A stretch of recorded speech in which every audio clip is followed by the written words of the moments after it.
Tractate Zevachim, page 32b, top of the page with the word Smichanami Ksi. Amid Bezman, top of the page, Smichanami Ksi v'lefnei Hashem. Efshel ma'el yadeh v'samich, Shchitanami efshel v'zaken ahuka v'shachit. With regard to placing hands on the head of an offering as well, it is written, before the Lord. The Gemara answers that it is possible in a case where he inserts his hands into the temple courtyard and places them on the head of the offering while he remains outside. The Gemara asks, but with regard to slaughter also, it is possible in a case where he fashions a long knife and slaughters the animal while standing outside the temple courtyard. To me, it doesn't seem very possible. If you're standing at an angle and to slaughter it properly, I don't think it's just awkward. It's just words. It just seems like semantics to me. Yeah, if he stands here and it's just you're making words work, but practically speaking, that it couldn't happen. I'm saying physically. All right, I'm not saying it's impossible, but highly improbable. Amani Shimon Atimni, Shimon Atimni, Shimon Atimni. I asked Rabbi Yehoshua Kohen. The first thing we talked about, I think, was Shimon Atimni. Yep, that's right, Shimon Atimni. It was in Beitzah 21. It was in Yevamos. It was in, where was it? Yeah, Shimon Atimni. He came up. Anyway, at least that's how I remember it.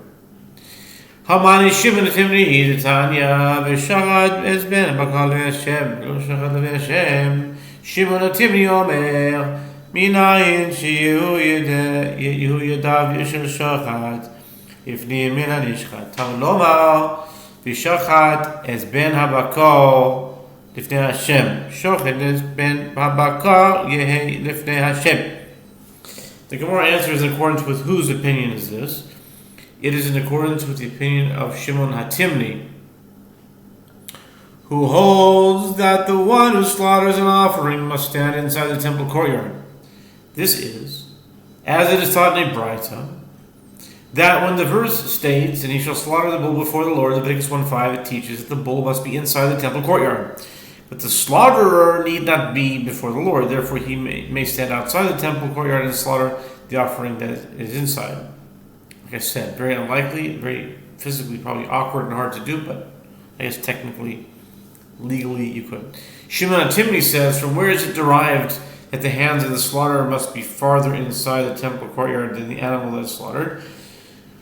The verse states, and he shall slaughter the bull before the Lord, which teaches that the slaughterer of the bull must be before the Lord. Amarula, Marish Lakish, Tamesh Yichnis Yado Lifni Loike, Shnev Bechol Kodesh Loistika Vagano, Markish Bila Negio, Ma Negib Mitzas, Shimon Negio, Af Bia Miktas, Shimon Bia. Apropos the question of whether partial entry into the temple courtyard is considered entry, Ula says that Rish Lakish says a ritually impure individual who inserted his hands inside the temple courtyard is flogged for transgressing the prohibition of entering the temple while impure, as it is stated with regard to the impurity of a woman who gave birth. Every consecrated item she shall not touch, and to the temple she shall not come until the days of her purification are complete. Leviticus 12:4. The verse juxtaposes entry into the courtyard to touching a sacred item, just as touching even with a part of the body is considered touching, so too entry as part of the body is considered entry. Esvei Rav Hoshaya Leula Mitzoy Rashechal Shmini Shloi Liyos Berev Pesach V'Ro Keri Bayom V'Taval. Rav Hoshaya raised an objection to Ula from that which was taught in Braita. There is a case of a leper whose 8th day, on which he becomes ritually pure from his leprosy and performs the final stages of his purification process, occurs on Passover Eve, such that it would be possible to bring his offerings and be fit to partake of the Paschal offering that evening. And he experienced a seminal emission on that day before he performed the final stages of his purification process, rendering him ritually impure and prohibited from entering the temple.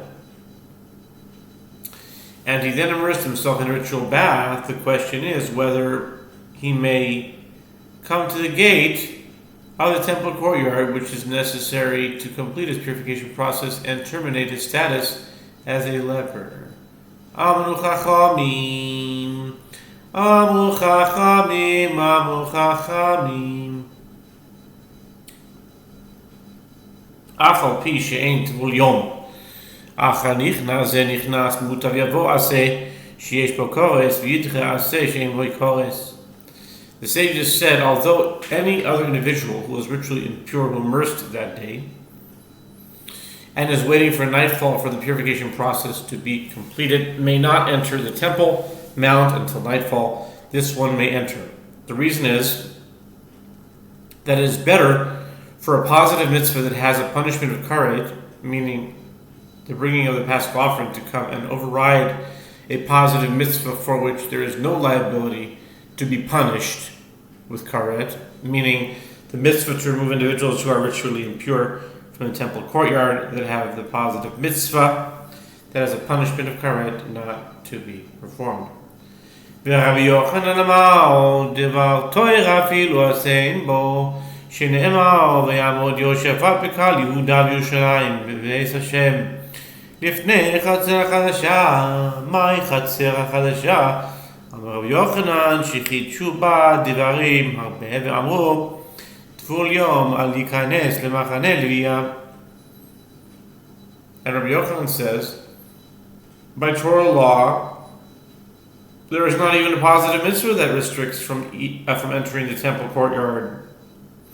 One who is immersed that day and will become pure only upon nightfall, as it is stated, and Jehoshaphat stood in the congregation of Judea and Jerusalem in the house of the Lord before the new courtyard. 2 Chronicles chapter 20 verse 5. What is the meaning of the new courtyard? Rabbi Yochanan says this is referring to the place in which they innovated many matters and said that one who immersed that day may not enter the camp of the Levites, which in Jerusalem includes the entire Temple Mount.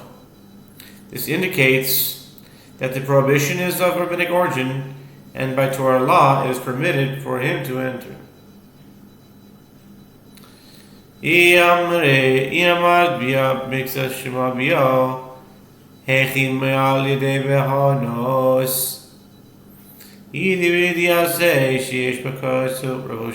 concludes his objection, and if you say that partial entry into the courtyard is considered entry, how does a leper who immersed himself that day insert his hands into the courtyard so that his right thumb and big toe will become purified?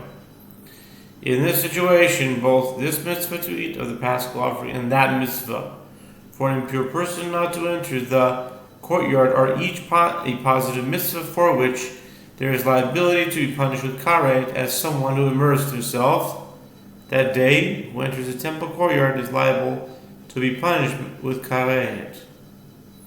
Amar le mitunach shani mitzvah hoy v'hutar l'tzarato v'hutar l'kiryo.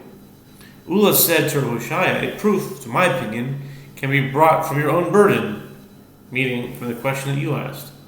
A leper is different, as the Torah permitted him to insert his right thumb and big toe into the courtyard in order to become purified, despite the fact that he has not yet brought an atonement offering to complete the purification process. And since he was permitted to partially enter the courtyard for purification from his leprosy, he was also permitted with regard to his impurity due to his seminal emission. Nevertheless, a partial entry into the courtyard is in fact considered an entry. Amar Yosef, Kasavar Ula Ruban Zavim Menasu Tme Mesim Hoil Vihuthu Litumasan Huthu Lezivasan. Based on Ula's previous comment, Rav Yosef said,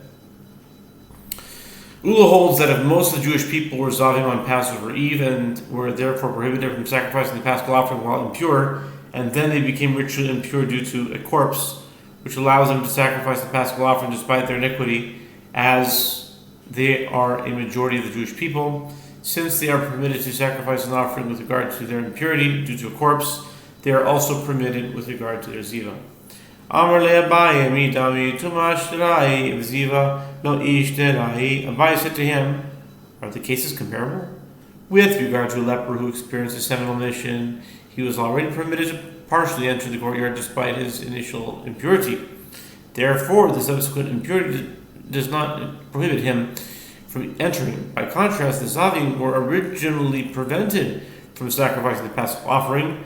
Therefore, even if he would be permitted to enter the courtyard despite becoming impure due to a corpse, he would not be permitted to enter due to the ziva that was previously present.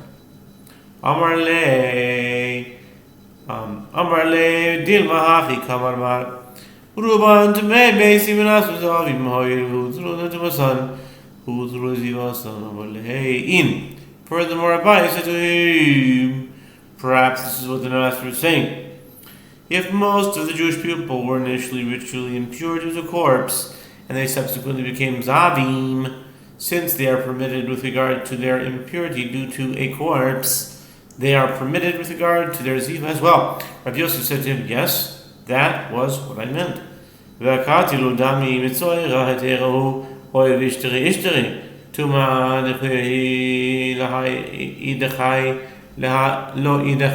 Gemara asks, but still, this is not comparable to the case of Ula, since with regard to a leper, it is with total permission that he is allowed partial entry into the courtyard.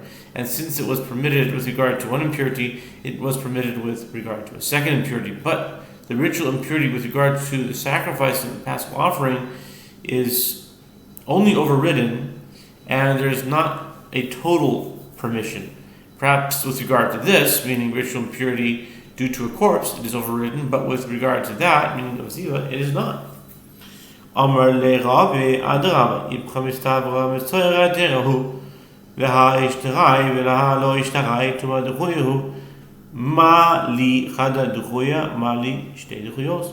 Rabbi said to him of the contrary, the opposite is more reasonable. With regard to a leper, it is with specific permission that he was allowed by the Torah to insert his right thumb and big toe into the courtyard in order to become purified despite his ritual impurity, which was not granted for other impurities. Therefore, perhaps only with regard to this impurity it is permitted, but with regard to that impurity, meaning due to a omission, it is not permitted.